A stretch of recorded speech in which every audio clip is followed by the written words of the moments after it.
ग्रंथराज श्रीमद् भगवद गीता यथारूप अध्याय 7। अध्याय का नाम है भगवत ज्ञान। श्लोक संख्या 6, पृष्ठ संख्या 245। सब लोग निकालिए। एतन् योनीनि भूतानि सर्वाणीत्युपधारय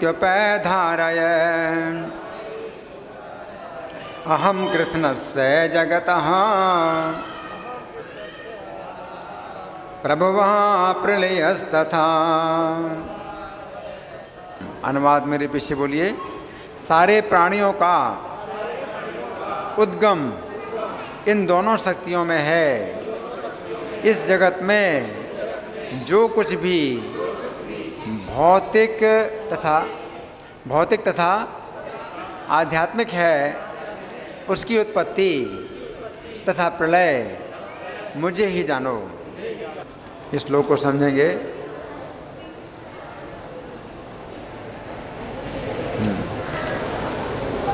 भगवान कह रहे हैं एतद् योनीनि भूतानि, एतद् योनीनि भूतानि सर्वाणि।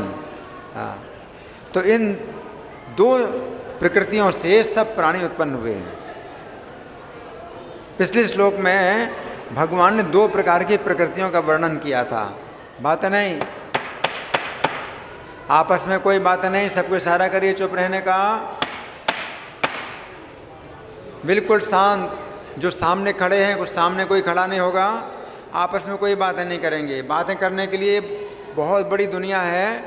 आप लोग जा सकते हैं बाहर, बहुत जगह है बातें करने के लिए। इस कक्ष के अंदर केवल प्रवचन होगा, एक ही व्यक्ति बात करेगा, बाकी सब लोग सुनेंगे। यहाँ पर केवल एक ही व्यक्ति का यहाँ प्रवचन हो रहा है, बाकी सब सुनने वाले हैं, कोई बातें करने वाला नहीं है। कोई बातें नहीं है। माता जी मोबाइल बंद, अपने मोबाइल को बंद करिए। इनको बोलिए माता जी मोबाइल बंद करें अपना।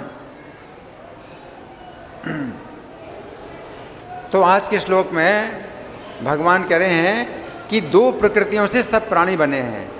दो प्रकृति कौन सी हैं? एक अपरा प्रकृति, दूसरी परा प्रकृति। अपरा प्रकृति पिछले श्लोक में भगवान ने बताया था कि पृथ्वी, जल, अग्नि, वायु, आकाश, मन, बुद्धि, अहंकार, 8 प्रकार से विभक्त अपरा प्रकृति है। और दूसरी प्रकृति भगवान की परा प्रकृति है, जो कौन है? जीवात्मा। हम सब लोग जो है जीवात्मा हैं, भगवान की परा प्रकृति हैं। तो दो प्रकृतियों से सब पूरी योनियां बनी हैं। एतद् योनिनि सर्वाणि, जितने भी प्राणी हैं इन दो प्रकृतियों से बने हैं। अपरा प्रकृति और परा प्रकृति। अपरा प्रकृति शरीर, अपरा प्रकृति से शरीर बनता है, और परा प्रकृति जीवात्मा। तो शरीर और आत्मा से ही जो है सब प्राणी बनते हैं। सबका जो है शरीर भौतिक है और आत्मा आध्यात्मिक है। तो शरीर अपरा प्रकृति है और आत्मा परा प्रकृति है ना। तो अपरा प्रकृति और परा प्रकृति से ही सब प्राणी बने हैं। फिर भगवान कहते हैं अहम कृत्स्नस्य जगतः प्रभुः प्रलयस्तथा। संपूर्ण जगत का जो है प्रभाव और प्रलय मैं हूँ। उत्पत्ति और विनाश मेरे द्वारा होता है ना। अब हम सुनेंगे प्रभुपाद तात्पर्य में क्या लिखते हैं। श्रील प्रभुपाद की जय। जितनी वस्तुएं विद्यमान हैं वे पदार्थ तथा आत्मा के प्रतिफल है। प्रत्येक वस्तु जो जीवित है, प्रत्येक वस्तु जो जीवित है वो क्या है? पदार्थ और आत्मा। बातें नहीं, सामने कोई खड़ा नहीं रहेगा, कोई बातें नहीं करेगा।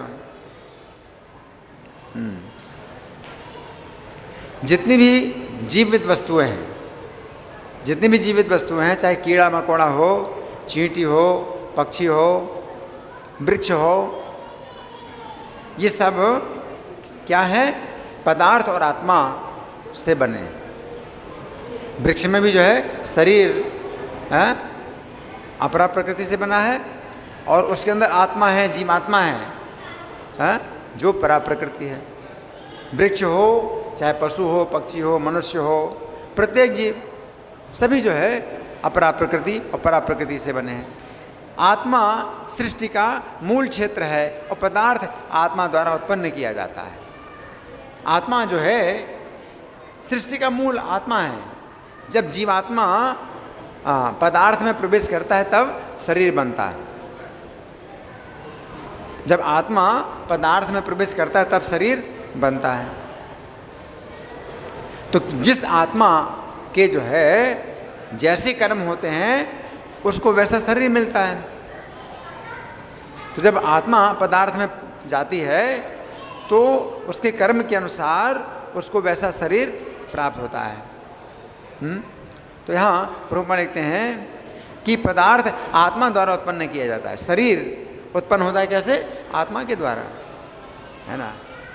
तो जिस आत्मा को मनुष्य का शरीर मिलना है तो वो आत्मा जो है मनुष्य के शरीर में जाता है, उसको मनुष्य का शरीर मिलता है। जिस आत्मा को कुत्ते का शरीर मिलना है वो आत्मा कुत्ते के शरीर में जाता है और कुत्ते का शरीर बनता है। और उसमें भी अपने अपने कर्मों के अनुसार किसी का शरीर काला है, किसी का शरीर गोरा है, किसी का शरीर मोटा है, किसी का पतला है, कोई जन्म से ही अंधा है, कोई जन्म से ही अपंग है, विकलांग है, हैं? ये कर्म के अनुसार है। तो प्रत्येक जीव जो है अपने कर्म के अनुसार अपना शरीर बनाता है। तो आत्मा से ही शरीर बनता है। आगे भौतिक विकास की किसी भी अवस्था में आत्मा की उत्पत्ति नहीं होती, लेकिन आत्मा नहीं उत्पन्न होता कभी। शरीर बनता है और शरीर नष्ट होता है, आत्मा उत्पन्न नहीं होती। आत्मा क्या करती है? एक शरीर से दूसरे शरीर में जाती है।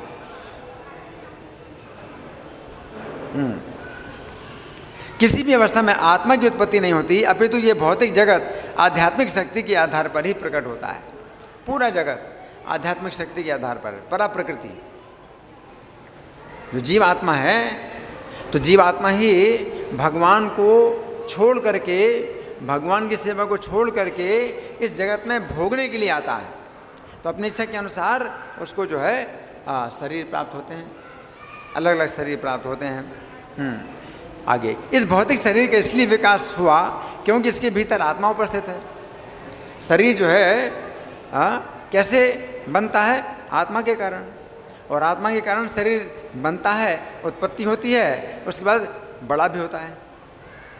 आत्मा शरीर के अंदर है तो शरीर उत्पन्न भी हुआ आत्मा के कारण, और आत्मा के कारण बड़ा होने लगता है। उत्पत्ति, वृद्धि, इसके बाद अस्तित्व। फिर एक बिंदु आता है जब शरीर बढ़ना बंद हो जाता है, शरीर का बड़ा होना बंद हो जाता है, एक बिंदु आता है, उसे कहते हैं अस्तित्व। अब शरीर इससे ज़्यादा नहीं बड़ा होगा, चाहे जितना खा लो, चाहे जितना पी लो, उससे आगे शरीर बड़ा नहीं होगा, उसे कहते हैं अस्तित्व। उसके बाद प्रजनन, फिर शरीर से दूसरे शरीर बनते हैं। ये भी शरीर का जो है लक्षण है, प्रजनन। इसके बाद क्षय, फिर शरीर कम होने लगता है, क्षय, उसको क्षय बोलते हैं, जैसे कहते हैं वृद्धावस्था। तो एक बिंदु आता है शरीर में, एक ऐसा बिंदु आता है जब शरीर में क्या होता है? खराब होना शुरू हो जाता है, उसे कहते हैं क्षय। और उसके बाद अंत में विनाश, शरीर नष्ट हो जाता है। आत्मा शरीर को छोड़ देता है तो शरीर नष्ट हो जाता है। तो 6 परिवर्तन शरीर में जो होते हैं वो आत्मा के कारण होते हैं, आत्मा के कारण होते हैं। और बीच में कभी भी अगर आत्मा निकल जाए तो शरीर उस समय ही नष्ट हो जाएगा। जैसे कि शरीर उत्पन्न हुआ है तो शरीर पैदा हो गया और शरीर अब बड़ा हो रहा है, और आत्मा अगर छोड़ दे शरीर को तो उसी समय शरीर का बड़ा होना बंद हो जाएगा और नष्ट हो जाएगा। तो शरीर को जो है आत्मा कभी भी छोड़ता है तो शरीर नष्ट हो जाता है। लेकिन शरीर में 6 प्रकार के जो परिवर्तन होते हैं वो आत्मा में नहीं होते, लेकिन आत्मा के कारण ही शरीर में 6 प्रकार के परिवर्तन होते हैं। आत्मा के कारण ही शरीर पैदा होता है और शरीर बड़ा होता है और शरीर अस्तित्व में आता है और शरीर से और शरीर पैदा होते हैं और शरीर का क्षय होना शुरू होता है, वृद्धावस्था, और शरीर फिर नष्ट हो जाता है आत्मा के कारण, है ना। तो यहाँ प्रभुपाद लिखते हैं एक इस भौतिक शरीर का इसलिए विकास हुआ है क्योंकि इसके भीतर आत्मा उपस्थित है। एक बालक धीरे धीरे बढ़कर कुमार तथा अंत में युवा बन जाता है। पहले बालक की अवस्था है, बालक की अवस्था से कुमार अवस्था, कुमार अवस्था यानी 5 वर्ष, 5 वर्ष से 10 वर्ष की अवस्था नहीं, 5 वर्ष की अवस्था तक कुमार अवस्था होती है ना। कुमार अवस्था फिर अंत में युवा हो जाता है, यौवन अवस्था। तो 15 साल से ऊपर फिर जो है यौवन अवस्था आती है। तो शरीर की अवस्थाएं आती हैं, क्यों? क्योंकि उसके भीतर आत्मा उपस्थित है। आत्मा नहीं बदल रही है, शरीर बदल रहा है, लेकिन शरीर जो बदल रहा है वो आत्मा के कारण ही बदल रहा है ना। इसी प्रकार इस विराट ब्रह्मांड की समग्र सृष्टि का विराट विकास परमात्मा विष्णु की उपस्थिति के कारण होता है। बातें कौन कर रहा है? माता जी पीछे बातें कर रही हैं, उधर सामने बातें नहीं, आपस में बातें नहीं। और माता जी को बोलो पीछे जो है बातें कर रही हैं, बिल्कुल ये इनको होश नहीं है कि यहाँ पर प्रवचन चल रहा है, आपस में बातें कर रही हैं। इसको चेतना जो है बिल्कुल वो है, सुप्त चेतना है। यहाँ प्रवचन चल रहा है, आपस में बातें कर रहे हैं। सबको इशारा करिए, बातें ना करें। किसका बच्चा शोर कर रहा है? अपने बच्चे को बाहर ले जाइए, या तो शांत करिए या बाहर ले जाइए, आपकी जिम्मेदारी है, आपके बच्चे शोर नहीं करेंगे। इसी प्रकार इस विराट ब्रह्मांड की समग्र सृष्टि का विकास परमात्मा विष्णु की उपस्थिति के कारण होता है। ये विराट ब्रह्मांड भी एक शरीर है, ये पूरा ब्रह्मांड भी एक शरीर है, और उसकी आत्मा कौन है? भगवान है, परमात्मा है ना। तो ये विराट ब्रह्मांड भी क्या होता है? विकास विकसित होता है, सृष्टि में जो है उसका भी विकास होता है। अतः आत्मा तथा पदार्थ मूलतः भगवान की 2 शक्तियाँ हैं। आत्मा परा प्रकृति है और पदार्थ अपरा प्रकृति है। तो प्रकृति या शक्ति तो भगवान की ही प्रकृति है या भगवान की ही शक्ति है, दोनों भगवान की शक्तियाँ हैं, जिनके संयोग से विराट ब्रह्मांड प्रकट होता है। अतः भगवान ही सभी वस्तुओं के आदि कारण है। भगवान का अंश रूप जीवात्मा भले ही किसी गगनचुंबी महल या किसी महान कारखाने या किसी महानगर का निर्माता हो सकता है। कोई जीवात्मा मतलब एक बड़ा नगर भी बना सकता है, या गगनचुंबी भवन बना सकता है, किंतु वो विराट ब्रह्मांड का कारण नहीं हो सकता। लेकिन कोई जीवात्मा ये पूरा ब्रह्मांड तो नहीं बना सकता, है ना। ये पूरा ब्रह्मांड है ना, कितने इसमें जो है वृक्ष हैं, और कितने जलचर हैं, पक्षी हैं, ये कोई जीवात्मा थोड़ी बना सकता है ना। विराट ब्रह्मांड का कारण जीवात्मा नहीं हो सकता। इस विराट ब्रह्मांड का सृष्टा भी विराट आत्मा या परमात्मा है, और परमेश्वर कृष्ण विराट तथा लघु दोनों ही आत्माओं के कारण हैं। तो परमेश्वर कृष्ण के जो है दोनों अंश हैं, जीवात्मा भी अंश है और परमात्मा भी अंश है। जीवात्मा उनका भिन्न अंश है और परमात्मा उनके स्वांश है। अतः वे समस्त कारणों के कारण है। इसकी पुष्टि कठोपनिषद में 2:2-13 हुई है। नित्यो नित्यानाम चेतनस् चेतनानाम। जितने भी जीव हैं सब नित्य हैं, लेकिन भगवान कृष्ण उनके भी नित्य हैं, एक नित्य।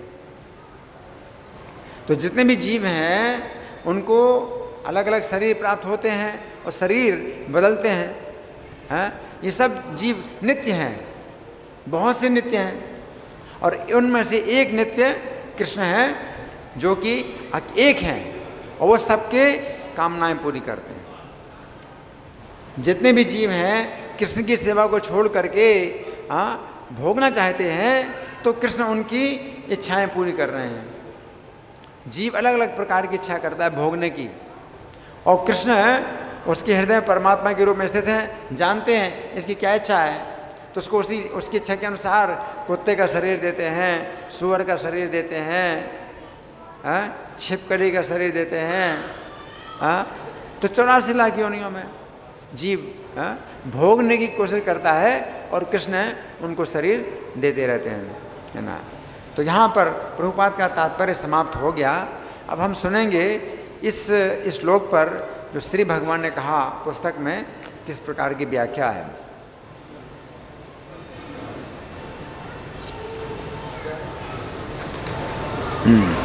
सुनिए बड़े ध्यान से। यहाँ पर श्री कृष्ण कह रहे हैं कि सभी प्राणी अपरा प्रकृति तथा परा प्रकृति के संयोग से ही उत्पन्न होते हैं। सभी प्राणी अपरा प्रकृति और परा प्रकृति के संयोग से ही उत्पन्न होते हैं। ये उसी प्रकार है जैसे हम कहते हैं कि कार तथा चालक के संयोग से ही सभी गाड़ियाँ चलती हैं। कार और ड्राइवर का जब संयोग होगा तभी गाड़ी चलेगी, है ना। तो ये उसी प्रकार है। हम कहते हैं कि अपरा प्रकृति और परा प्रकृति के संयोग से सब प्राणी उत्पन्न होते हैं, है ना। तो जब तक संयोग ना हो तब तक उत्पत्ति नहीं होगी। जब तक संयोग ना हो तब तक उत्पत्ति नहीं होगी, है। और संयोग किसका होता है? एक तो आत्मा का होता है और दूसरा शरीर। शरीर उत्पन्न होता है जब आत्मा पदार्थ में प्रवेश करे। उसी प्रकार से गाड़ी भी चलती है। कैसे? जब चालक गाड़ी में प्रवेश करे। अगर ड्राइवर गाड़ी में प्रवेश ना करे तो क्या गाड़ी चलेगी? नहीं चलेगी। खड़ी खड़ी क्या हो जाएगी? नष्ट हो जाएगी। उसी प्रकार से जीवात्मा शरीर से निकल जाए तो शरीर फिर क्या होगा? जड़ और नष्ट हो जाएगा। तो शरीर जो है गाड़ी है और जीवात्मा ड्राइवर है ना। यदि किसी गाड़ी का चालक उस गाड़ी को छोड़ देता है, उस समय वो गाड़ी वहीं खड़ी रहती है तथा खड़े खड़े नष्ट हो जाती है। तो ऐसी बहुत सी गाड़ियाँ दिखाई देती हैं, वो खड़े खड़े क्या हो गए हैं? नष्ट हो गई दिखाई देती हैं। कोई 10 साल से खड़ी है, कोई 20 साल से खड़ी है, जंग लग गई और जो है उसका सब हो गया, जर्जर हो गई। उसी प्रकार यदि किसी शरीर को परा प्रकृति अर्थात जीव छोड़ देता है, उस समय वो शरीर वहीं पड़ा हुआ नष्ट हो जाता है। फिर शरीर खड़ा नहीं हो सकता, शरीर चल नहीं सकता, क्योंकि आत्मा शरीर को छोड़ गया है। जिस प्रकार यदि कोई चालक किसी गाड़ी को छोड़ देता है, परंतु फिर यदि कोई दूसरा चालक उस गाड़ी में आ जाता है तो वो गाड़ी फिर से चलने लगती है कि नहीं? एक ड्राइवर गाड़ी छोड़ के निकल गया, दूसरा ड्राइवर आ गया गाड़ी में तो फिर गाड़ी चलने लगती है। उसी प्रकार यदि कोई जीव अपने शरीर को छोड़ देता है तथा उसी समय कोई अन्य जीव उस शरीर में आ जाता है, उस समय वो शरीर फिर से कार्य करने लगता है। ऐसा बहुत कम होता है, लेकिन अगर हो जाए तो फिर हो जाता है ऐसा। कई वर्षों पूर्व एक घटना ऐसी हुई थी कि एक 40 वर्षीय व्यक्ति तांगा चलाता था तथा वो जिस समय अपने घोड़े को चना खिला रहा था, उस समय किसी व्यक्ति ने उससे पीछे से चाकू मारा। ये समाचार पत्र में छपा था। उस समय वो व्यक्ति अपना शरीर छोड़कर एक 12 वर्ष के बालक के शरीर में आ गया, क्योंकि उस बालक के शरीर में जो जीव पहले से था उसने किसी कारणवश अपना शरीर छोड़ दिया था। 12 साल का बच्चा है ना, उसमें वो तांगे वाला आ गया। अब वो तांगा चलाने वाला व्यक्ति उस बालक के शरीर में अपना नाम तथा अपने घर के विषय में बातें करने लगा। वो बताता कि मैं तो ये हूँ, मेरी औरत उधर है, मेरा घर उधर है, और बच्चे के शरीर में बोल रहा है ना। उस समय सभी लोग विस्मित हो गए कि ये बच्चा किस प्रकार अपनी पत्नी के संबंध में तथा अपने तांगे के संबंध में बातें कर रहा है। मेरी औरत उधर है, मेरा तांगा उधर है, ये बता रहा है बार बार, और 12 साल का बच्चा है। फिर जिस समय इस बालक को उस तांगे वाले की पत्नी से मिलाया गया, उस समय उस तांगे वाले की पत्नी ने भी बताया कि यही व्यक्ति उसका पति है, क्योंकि उस बालक ने इस देवी को अनेक ऐसी बातें बताईं जो बातें उस देवी तथा उसके पति के अतिरिक्त कोई नहीं जानता था।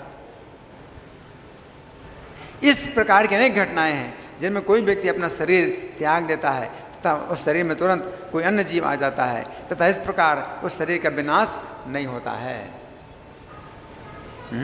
जैसे एक घटना और शंकराचार्य की है। तो शंकराचार्य जो है अद्वैतवादी थे और शास्त्रार्थ करके जो है सबको परास्त करते थे। तो एक मंडन मिश्र नाम के जो है एक बड़े विद्वान ब्राह्मण थे, वो कर्मकांडी थे।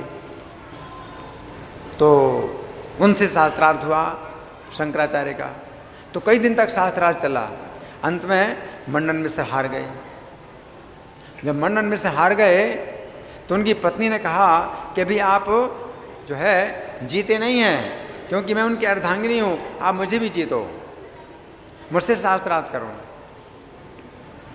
तो शंकराचार्य को फिर जो है शास्त्रार्थ करना पड़ा। ठीक है, तुमसे भी शास्त्रार्थ करूँगा। तो उनकी पत्नी ने जो है काम के विषय में प्रश्न कुछ पूछे, स्त्री पुरुष के संबंध में कुछ प्रश्न पूछे। तो शंकराचार्य ने कुछ समय मांगा कि आप मुझे कुछ समय दो, क्योंकि तो बाल ब्रह्मचारी थे, तो उनको स्त्रियों के संबंध में, स्त्री पुरुष के संबंध का कुछ अनुभव था नहीं। तो उस समय एक राजा ने शरीर छोड़ा था अपना। तो शंकराचार्य ने अपना शरीर छोड़ दिया, अपने शिष्यों की देखरेख में अपने शरीर को सुरक्षित रखा और उस राजा के शरीर में प्रवेश कर गए। तो राजा जीवित हो गया। तो राजा जीवित हो गया तो सब लोग सोचते हैं राजा साहब जीवित हो गए, राजा साहब जीवित हो गए, सब लोग खुशियाँ मना रहे हैं। लेकिन ये राजा साहब जो है वो तो नहीं थे, वो राजा साहब नहीं थे, ये तो शंकराचार्य थे। तो शंकराचार्य जो है इनकी पत्नियां थी, राजा की पत्नियां थी, तो उन पत्नियों के पास जाते थे। तो पत्नियों के पास जाते थे तो काम के संबंध में केवल प्रश्न पूछते थे उनसे, लेकिन कुछ सहवास नहीं करते थे, केवल काम के संबंध में प्रश्न पूछते थे। तो पत्नियां भी बड़ी आश्चर्य कि महाराज जो है कैसे यहाँ आते हैं, केवल पूछते हैं लेकिन कोई संबंध नहीं बनाते, शारीरिक संबंध नहीं बनाते।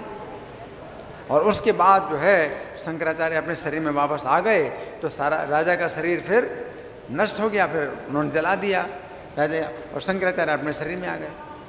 तो जब उनकी पत्नी ने देखा कि शंकराचार्य के पास इतनी शक्ति है तो उसने हार मान ली। तो ऐसी घटनाएं मतलब कभी कभी होती हैं, अगर होती है तो फिर वो काम करती है ना।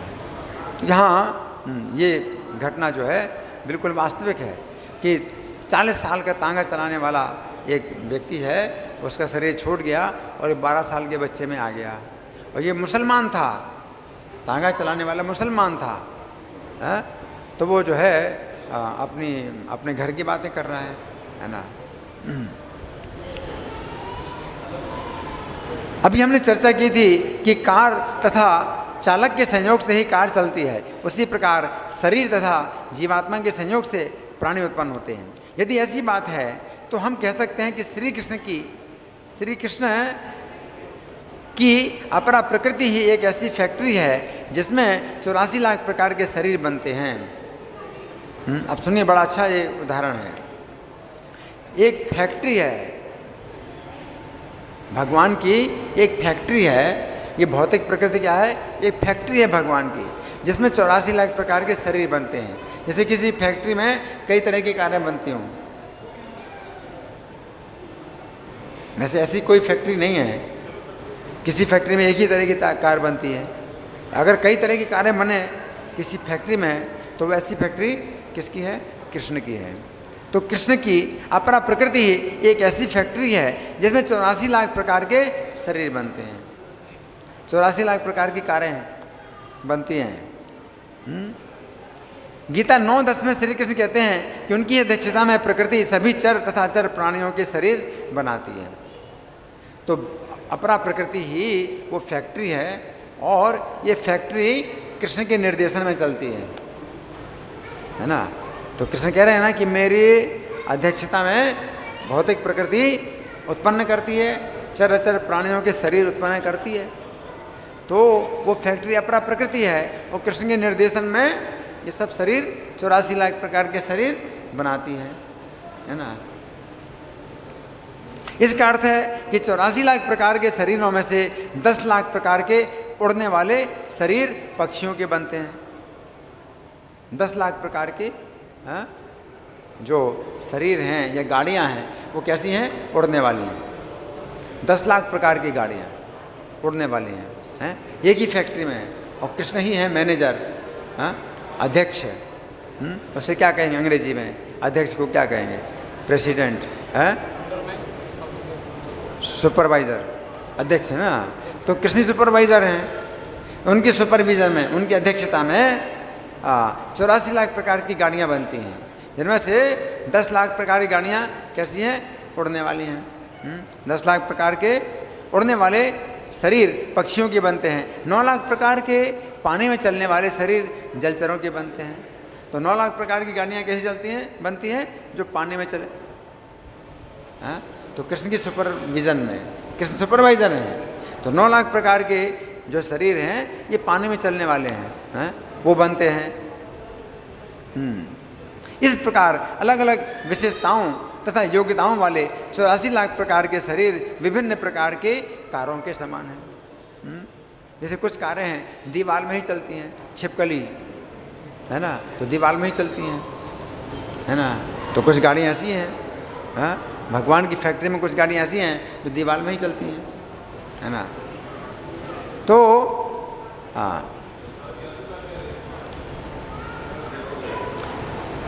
इन कारों में से कुछ पानी के अंदर भी चलने वाली हैं जिनकी संख्या 9 लाख प्रकार है, तथा कुछ कारें हवा में उड़ने वाली हैं जिनकी संख्या 10 लाख प्रकार है। ये सभी प्रकार की कारें एक ही फैक्ट्री में बनती हैं तथा वो फैक्ट्री है श्री कृष्ण की अपरा प्रकृति। अब जितने भी जीव हैं वे इन कारों के चालक हैं, ड्राइवर हैं। तो कृष्ण के अंडर में ये सब ड्राइवर भी हैं, कारें और ड्राइवर हैं। तथा श्री कृष्ण इन जीवों अर्थात चालकों के भी स्वामी हैं। तो कृष्ण फैक्ट्रियों के भी स्वामी हैं, कारों के भी स्वामी हैं और ड्राइवरों के भी स्वामी हैं।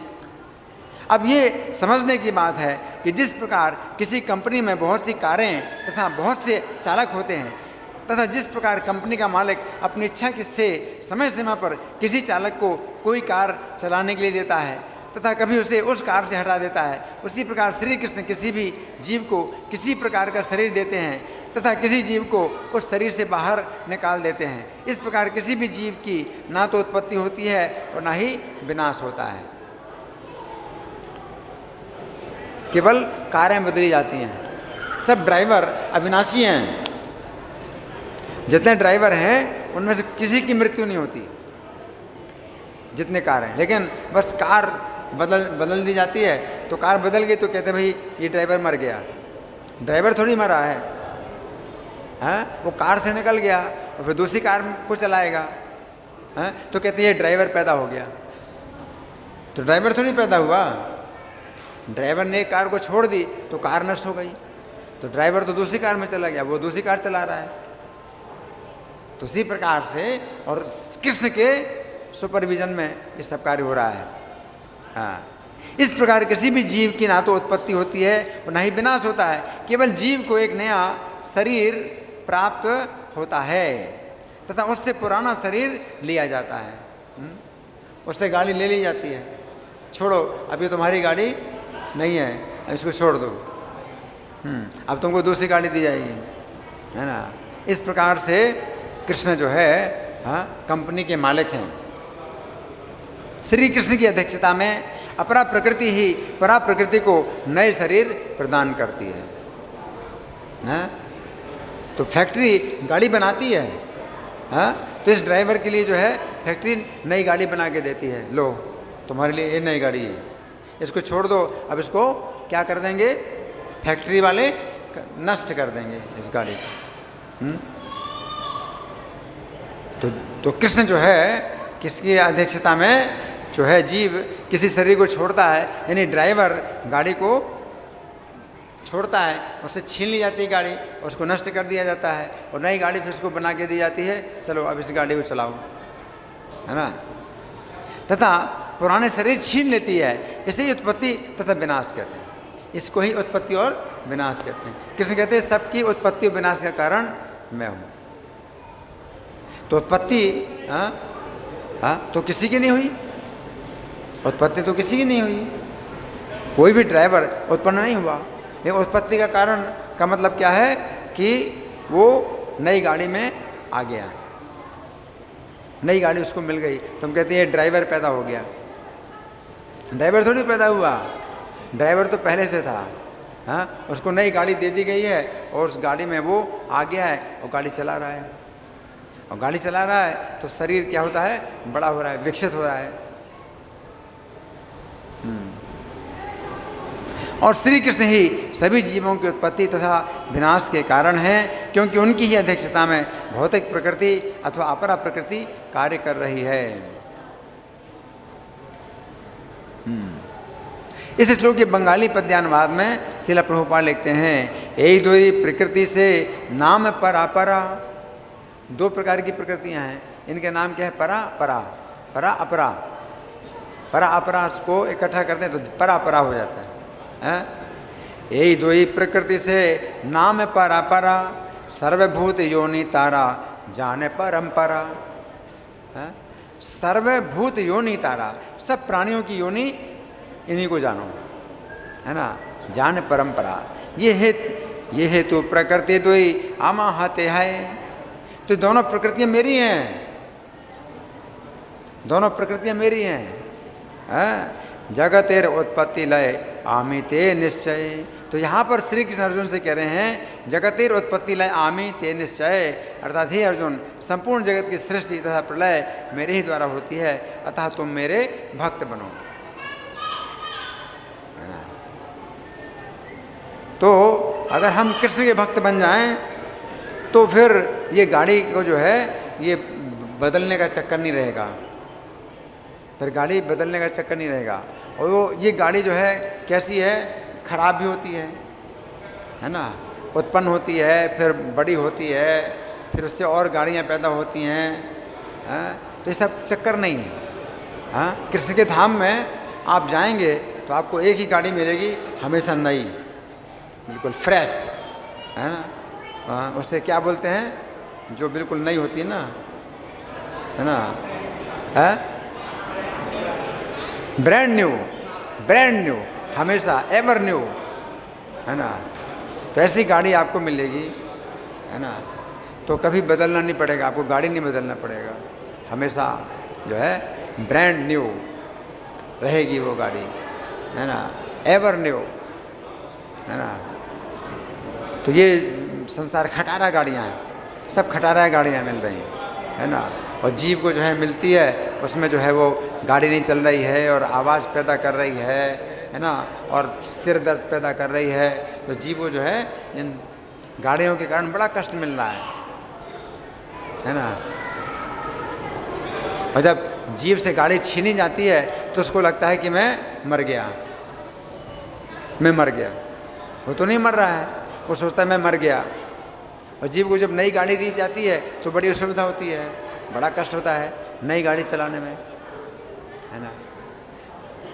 तो जिस गाड़ी में आपका अभ्यास है वो गाड़ी खराब हो गई, खटारा हो गई, छूट गई, फिर नई गाड़ी जिसमें आपका अभ्यास नहीं है वो नई गाड़ी मिली, तो फिर परेशानी, है ना। वो चल नहीं पाता, बहुत दिनों तक चल नहीं पाता, गाड़ी चला नहीं पाता, है। और गाड़ी गिरती है, पड़ती है, चोट लगती है ना। तो जीव को बड़ा कष्ट होता है, उसको लगता है कि मुझे चोट लगी, वो रोता है, चिल्लाता है ना। तो ये सब जो कष्ट हैं तो ये जीव को प्राप्त हो रहे हैं, लेकिन जीव नष्ट नहीं हो रहा है, लेकिन जीव को कष्ट प्राप्त हो रहे हैं। तो आज के श्लोक में हमने कुछ चर्चा की है। अब आप लोगों की ओर से कोई प्रश्न है या कोई चर्चा? बातें नहीं, कौन बातें कर रहा है? आपस में कोई बातें नहीं करेगा, सबको इशारा करिए चुप रहने का। हाँ, आप लोगों की ओर से कोई प्रश्न है या मैं प्रश्न करूं? हाँ जी, हाँ, इनका ऐसा प्रश्न है, हमारे कर्मों का रोल, हमारे कर्म और हमारी इच्छाएं, ये जो शरीर प्राप्त होता है हमारे कर्म और हमारी इच्छाओं के अनुसार प्राप्त होता है। जैसे कि मान लीजिए आपकी इच्छा है राजा बनने की, आपकी इच्छा राजा बनने की, लेकिन आपके कर्म है कि आपको कुत्ता का शरीर मिलना चाहिए, तो आप कुत्ते के शरीर में आप राजा की तरह आप क्या बन जाएंगे? कुत्तों के बीच में आप राजा बन गए। तो आपकी इच्छा है राजा बनने की है, लेकिन हाँ आपके कर्म है कुत्ता बनने के, तो कुत्तों के बीच में आप क्या बन जाते हैं? राजा बन जाते हैं, राजा कुत्ता, ठीक है ना। इस प्रकार से कर्म और इच्छाएं दोनों के अनुसार भगवान हमें शरीर देते हैं, ठीक है ना। तो ये कर्म जो है ये नष्ट नहीं होते। यस्त्विंद्र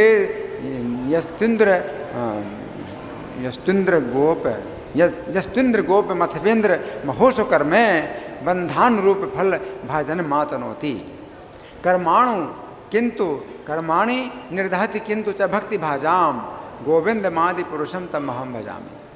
इंद्र गोप से लेकर के इंद्र तक जितने भी प्राणी हैं वे सब अपने कर्म के अनुसार फल प्राप्त करते हैं, लेकिन अपने भक्तों के कर्मों को जला डालते हैं कृष्ण। कर्माणि निर्दहति किंतु च भक्ति भाजाम, अपने भक्तों के कर्मों को जला देते हैं कृष्ण। गोविंद मादि पुरुषम तमहम भजामि, तो ऐसे आदि पुरुष गोविंद का मैं भजन करता हूँ। तो जीव की तरह तरह की इच्छाएं होती हैं भोगने की, और उसके तरह तरह के कर्म होते हैं, तो भगवान उसके कर्म और इच्छाएं दोनों को लेकर के उसको शरीर प्रदान करते हैं, है ना। और कोई प्रश्न किसी का? हाँ जी,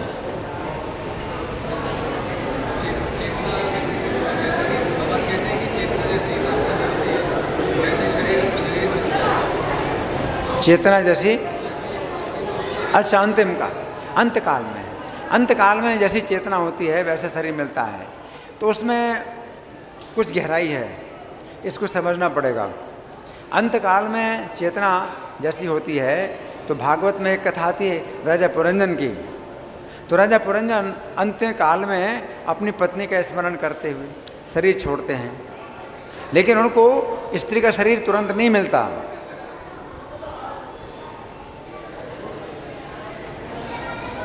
अपनी पत्नी का शरीर चिंतन करते हुए शरीर छोड़ा तो उनको स्त्री का शरीर नहीं प्राप्त हुआ, उनको नरक में जाना पड़ा, और नरक में उनका जो शरीर है वो बदलता नहीं है।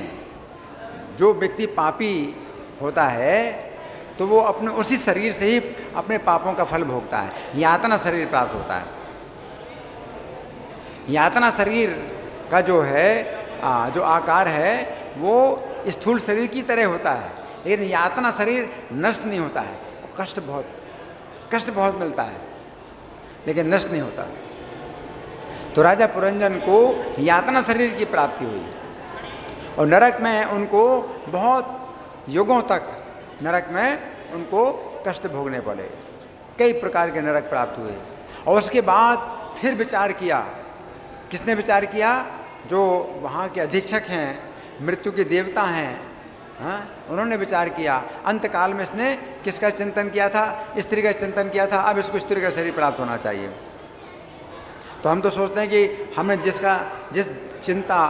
जिस चेतना में हमने शरीर छोड़ा है वैसा शरीर प्राप्त हो जाता है, लेकिन ये क्रिया वो स्वतः नहीं होती है, अपने आप नहीं होती है। इसके भी पीछे अधिकारी लोग होते हैं।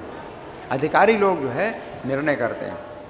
आपने चिंतन किया किस भाव का, आपने जिस भाव का स्मरण किया है तो उस भाव के अनुसार शरीर भी प्राप्त होगा, लेकिन आपके कर्मों पर भी विचार किया जाएगा कि कर्म कैसे हैं आप। अब किसी को कुत्ते का शरीर प्राप्त होता है तो जरूरी नहीं कि कुत्ता का वो चिंतन करता हो, ये कुत्ता उसके सामने कुत्ता आए, लेकिन वो कुत्ते के भाव का वो चिंतन कर रहा है, कुत्ते के भाव में, कुत्ते का जैसा भाव होता है वैसा भाव आपका विकसित हो जाता है। कुत्ते की तरह अगर आप कर्म करते हैं तो कुत्ते की जैसी चेतना आपकी बन जाती है अंतकाल में, और कुत्ते का शरीर प्राप्त होता है। तो कोई कुत्ते का चिंतन थोड़ी करता है, मरते समय हर कोई कुत्ते का चिंतन नहीं करता, लेकिन कुत्ते के भाव का वो चिंतन करता है कि कुत्ते की तरह उसने कर्म किए। ठीक है ना। तो कभी ऐसा भी है जैसे भरत महाराज ने हरण का चिंतन किया तो हरण के शरीर में आ गए, तो हरण के शरीर में जरूर आ गए, लेकिन हरण की चेतना नहीं है, हरण की चेतना नहीं है उनकी, वो अपने उस चेतना में है कि मैं जो है भरत महाराज हूँ जिसने अपना राजपाट छोड़ दिया भगवान की प्राप्ति के लिए। मैं जो है वन में आया और मैं कहाँ आ गया, ये हरण के शरीर में कैसे आ गया। तो हरण के उन्होंने शरीर का चिंतन किया, हरण के प्रति आसक्ति हो गई तो उनको हरण का शरीर जरूर मिल गया, लेकिन चेतना उनकी हरण की नहीं है। वो फिर पश्चाताप कर रहे हैं कि मैं क्यों हरण के शरीर में आ गया, अब मुझे क्या करना चाहिए। तो वो जो है हरण के शरीर में भी तपस्या कर रहे हैं, हरण के शरीर में वो भोगों को नहीं भोग रहे हैं, वो तपस्या कर रहे हैं। और उसी तपस्या में उन्होंने अपने हरण का शरीर त्यागा, और शरीर छोड़ते समय उन्होंने भगवान को जो है पुकारा, तो ब्राह्मण का शरीर प्राप्त हुआ। तो जरूरी नहीं है कि आप किसी व्यक्ति का चिंतन करें मरते समय, भाव का चिंतन, भाव की प्रधानता है, आप किस भाव का चिंतन कर रहे हैं। तो भरत महाराज जो है हरण में आसक्त जरूर थे, लेकिन उनकी चेतना इतनी विकसित थी कि उनको हरण का शरीर प्राप्त हुआ, लेकिन चेतना हरण की नहीं रही, है ना।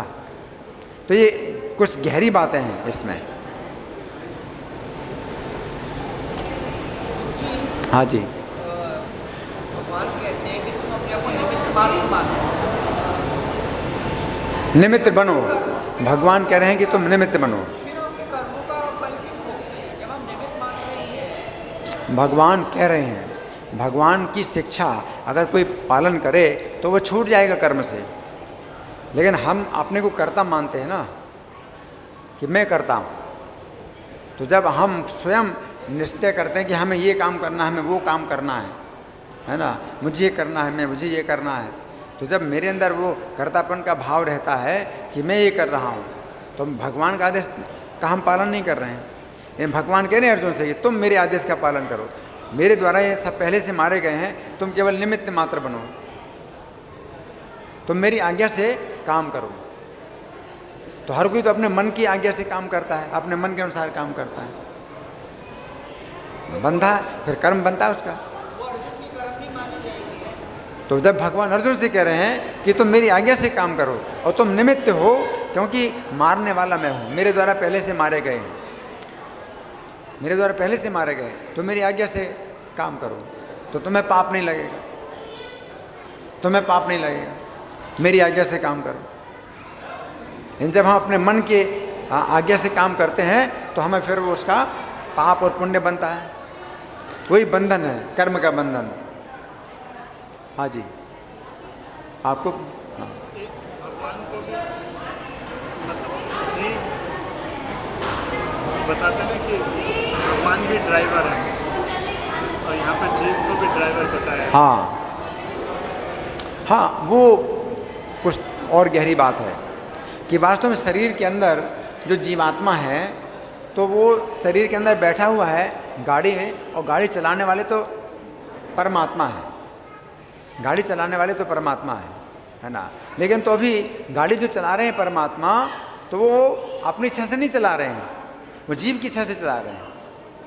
और जब जीव अगर कहता है, परमात्मा के ऊपर दोष देता है कि आपने ही आप ही गाड़ी चला रहे हैं और आप मुझको मुझसे ये काम करा रहे हैं, वो काम करा रहे हैं, तो परमात्मा क्या कहते हैं कि तुम खुद काम कर रहे हो, मैं थोड़ी कर रहा हूँ।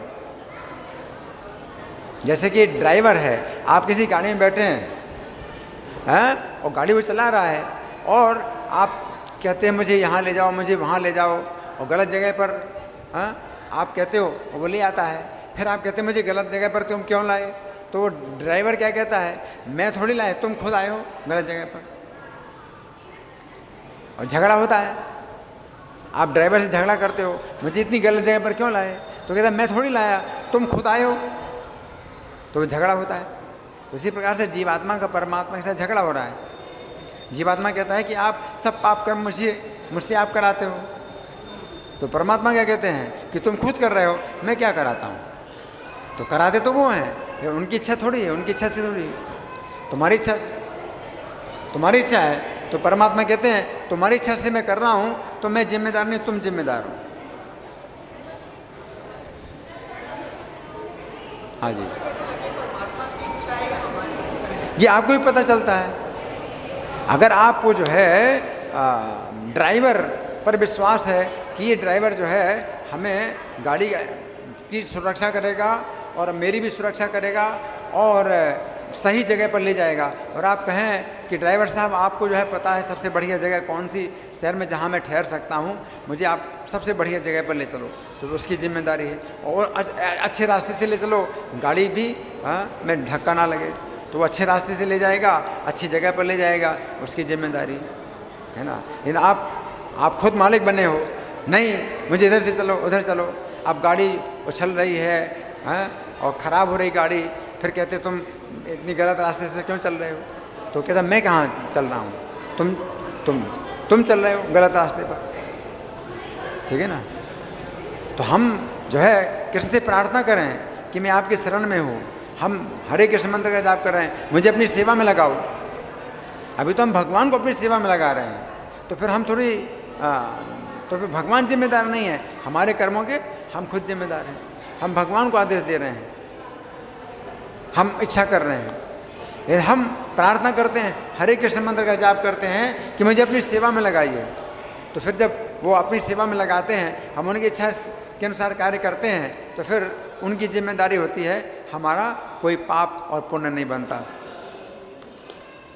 हमारा कोई पाप पुण्य नहीं बनता, है ना।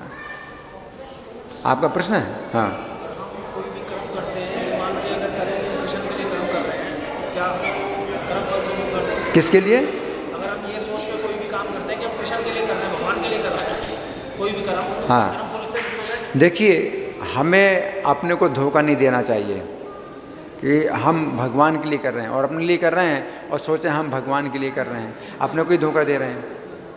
हमारी प्रार्थना होती है, हम हरे कृष्ण मंत्र का जप करिए आप कि मुझे अपनी सेवा में लगाइए, तो समय जो है हमारी जब प्रार्थना होती है मुझे अपनी सेवा में लगाइए, है ना, मैं माया की सेवा से छूटूं, मुझे अपनी सेवा में लगाइए, तो फिर भगवान हमें वो जो है आदेश देते हैं, भगवान हमें किसी भक्त से मिलाते हैं, वो भक्त जो है हमें रास्ता बताता है, ये करना वो करना, भगवान किसी साधु से मिलाते हैं, किसी गुरु से मिलाते हैं, तो भगवान जो है इस प्रकार से रास्ता दिखाते हैं करने के लिए।